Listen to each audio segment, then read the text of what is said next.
Hello दोस्तों, Peter Thiel founder and CEO हैं PayPal के, जो एक बिलियन डॉलर कंपनी है। उन्होंने स्टैनफोर्ड यूनिवर्सिटी में बिजनेस और स्टार्टअप पे एक लेक्चर लिया था।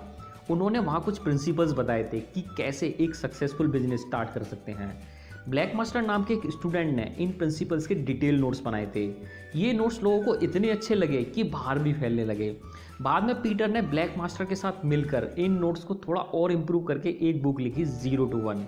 ये बुक बिजनेस और स्टार्टअप के लिए one of the best book में से एक है, जो बिजनेस और स्टार्टअप शुरू करने के बारे में बहुत इंपॉर्टेंट बातें सिखाती है। अगर आपको स्टार्टअप या बिजनेस में ज़रा सा भी इंटरेस्ट है तो ये बुक आपके लिए बहुत इंपॉर्टेंट है, जो आपको सिखा सकती है कि अगला बिलियन डॉलर बिजनेस कैसे डेवलप करना है। So let's begin. Principle number 1, go 0 to 1। Author बोलते हैं कि अगर आपको सक्सेसफुल होना है तो 0 से 1 जाएं। 0 से 1 जाने का मतलब है कुछ नया क्रिएट करना, और अगर आप कुछ ऐसा क्रिएट कर रहे हो जो ऑलरेडी अवेलेबल है उसे बोलते हैं 1 to n जाना।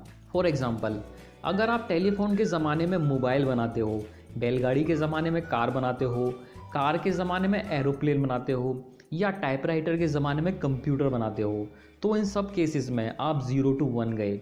लेकिन अगर आप बैलगाड़ी के ज़माने में उसमें थोड़ा बहुत चेंज करके बैलगाड़ी ही बनाते हो, या टाइपराइटर के ज़माने में उसमें थोड़ा बहुत चेंज करके टाइपराइटर ही बनाते हो, तो आप 1 to n गए।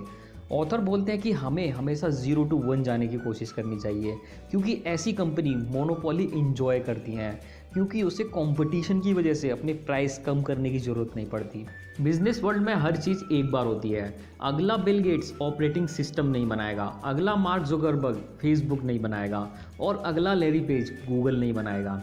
अगर आप इनके प्रोडक्ट को कॉपी करके कुछ बना रहे हो तो आप 1 to n जा रहे हो। अगर आपको सक्सेसफुल बनना है तो कुछ नया करो और 0 to 1 जाओ।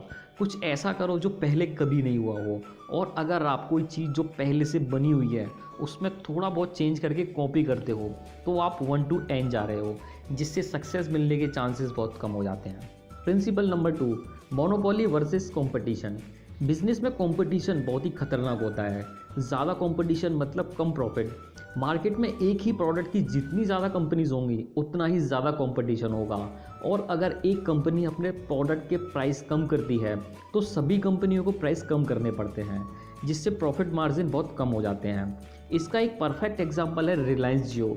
जियो के आने के बाद सभी कंपनियों के अपने रेट्स कम करने पड़े, क्योंकि जियो काफ़ी कम रेट में अपनी सर्विस दे रहा है, जिससे बाकी कंपनियों के प्रॉफिट काफ़ी कम हो गए।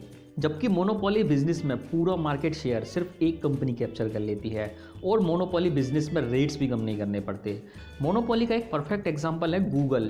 गूगल 68% सर्च मार्केट ओन करता है, जबकि माइक्रोसॉफ्ट 90% और याहू सिर्फ 10% सर्च मार्केट ओन करता है। गूगल सिंस 2000 से मोनोपोली इंजॉय कर रहा है और उसका कोई क्लोज कॉम्पिटिटर भी नहीं है, इसलिए गूगल का प्रॉफिट मार्जिन बहुत हाई है। इसी तरह अगर आपको भी एक बड़ी सक्सेस चाहिए तो आपको एक मोनोपोली बिजनेस क्रिएट करना चाहिए। प्रिंसिपल नंबर 3, ऑफरिंग टू ए निच मार्केट। यानी पहले आप एक छोटे से मार्केट पे फोकस करो, एक छोटे से ग्रुप की कोई बड़ी प्रॉब्लम का सॉल्यूशन निकालो, फिर धीरे धीरे करके रिलेटेड मार्केट को डोमिनेट करो। फॉर एग्जाम्पल, जब ऑथर ने देखा कि ईबे के कस्टमर को ईबे से ट्रांजैक्शन करने में बहुत डिफ़िकल्टी हो रही है, बिकॉज ईबे के कस्टमर चेक से पेमेंट करते थे, जिसे क्लियर होने में काफ़ी दिन लग जाते थे। ईबे के इन कस्टमर की प्रॉब्लम का सॉल्व करने के लिए पीटर थिल ने पेपाल बनाया, जिससे ईजिली ऑनलाइन मनी ट्रांसफ़र कर सकते थे। सेकेंड एग्जाम्पल है फेसबुक के फाउंडर मार्क जुकरबर्ग का। उन्होंने पहले फेसबुक सिर्फ हार्वर्ड में पढ़ने वाले स्टूडेंट के लिए बनाया था। बाद में ये इतना पॉपुलर हो गया कि पूरी दुनिया में one of the best social networking का जरिया बन गया। इसलिए पहले आप एक छोटे एरिया से बिजनेस स्टार्ट करो, फिर धीरे धीरे अपना बिजनेस एक्सपेंड करो। ये बातें मैंने आपको 0 to 1 बुक से बताई हैं। अगर आपको ये वीडियो अच्छा लगा हो तो सब्सक्राइब कीजिए इस चैनल को ऐसे ही और मोटिवेशनल वीडियोज़ देखने के लिए। And thanks for watching.